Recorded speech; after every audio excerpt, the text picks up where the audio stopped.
pour commencer, je vais vous présenter rapidement notre vision de l'ECM, l'état du marché, l'état de l'ECM en 2007. Dans un deuxième temps, comment nous on se positionne sur ce marché. On se positionne comme éditeur d'une plateforme d'ECM open source. Ce qui est important là-dedans, c'est éditeur. Éditeur, ça travaille avec des partenaires. Et dans un troisième temps, justement, cet écosystème, c'est tous ces partenaires avec qui on travaille ou avec qui on souhaite travailler. Alors, la tendance en 2007, disons depuis 1 ou 2 ans, c'est ce qu'on va appeler l'ERPisation, un mot complètement barbare, de l'ECM. Alors, qu'est-ce que ça veut dire concrètement? Ça veut dire déjà que les utilisateurs de systèmes de gestion documentaire ont besoin de gérer des masses d'informations qui sont de plus en plus importantes. Et dans les entreprises, il y a une partie de cette information qui est structurée et une partie qui est non structurée. La partie structurée, elle est en général gérée, c'est ce qui va dans des systèmes de comptabilité, de production, etc. Typiquement, c'est ce qui va dans un ERP.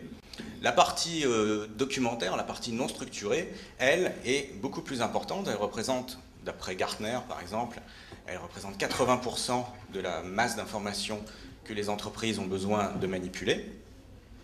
Et elle est très majoritairement, à 90%, non gérée. Donc c'est l'anarchie, c'est très difficile en tout cas, il y a des difficultés à retrouver les informations quand on a besoin, il y a des difficultés à gérer les processus documentaires. Un autre facteur, c'est que cette quantité d'informations, elle est en explosion constante, elle augmente en moyenne de 36% par an. Donc la solution à tout ça, c'est d'avoir une approche plateforme, comme on a pu l'avoir pour les ERP dans les années 90-2000.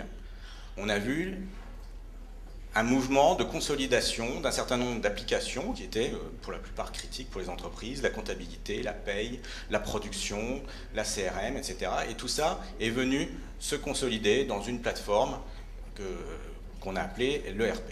Eh bien l'ECM, c'est pareil, c'est l'ERP du document.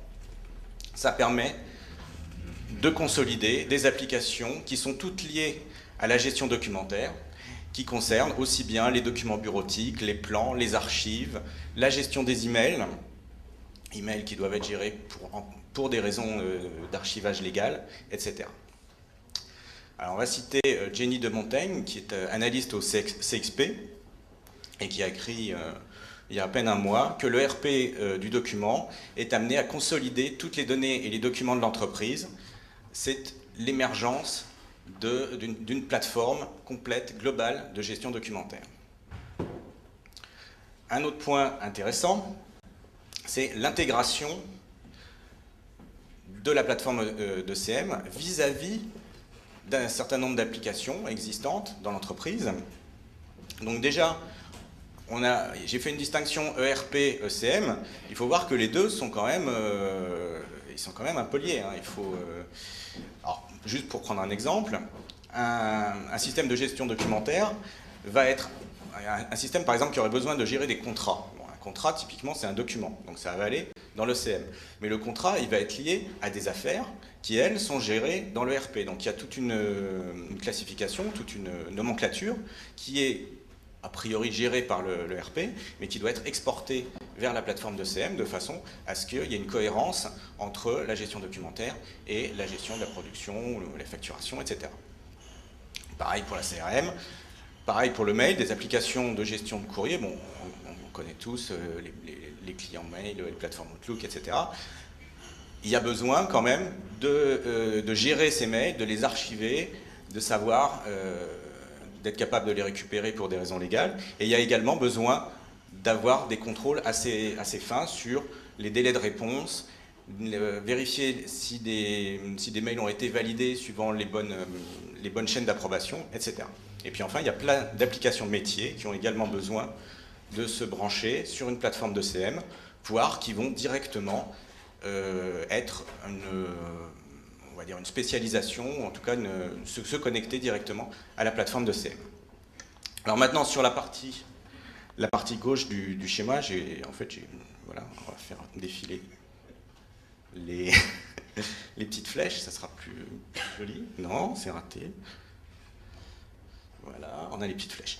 Donc sur la partie gauche du schéma, on a deux autres types d'applications qui sont fondamentales pour les entreprises. C'est le BPM et la BI. Et bien là, pareil, la plateforme d'ECM va être amenée à gérer des processus documentaires. Donc on a tout intérêt à disposer d'une plateforme de BPM, donc qui va être soit directement intégrée dans la plateforme d'ECM, soit qui va être une plateforme externe, mais qui se connecte avec donc des ponts, des interfaces entre les deux plateformes.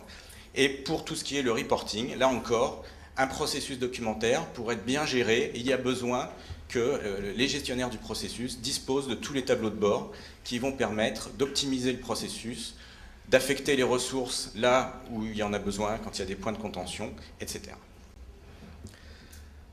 Donc venons-en aux facteurs d'adoption de ce type de plateforme globale d'ECM.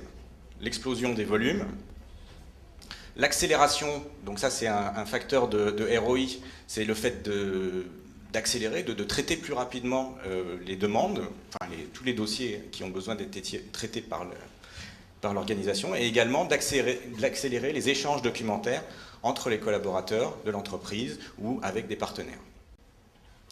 Il y a un besoin très fort depuis quelques années de conformité réglementaire, donc avec des lois aux États-Unis, Sarbanes-Oxley, en Europe ou en France, la loi sur la sécurité financière, des obligations légales également dans des secteurs métiers, la pharmacie, le nucléaire, etc. Et puis enfin, il y a cette idée de réduire les coûts, tout simplement en limitant le nombre d'applications différentes ou de plateformes différentes qu'il y a besoin de gérer dans l'entreprise, et en ayant des applications qui sont chacune en fait des spécialisations qui sont basées sur une plateforme commune.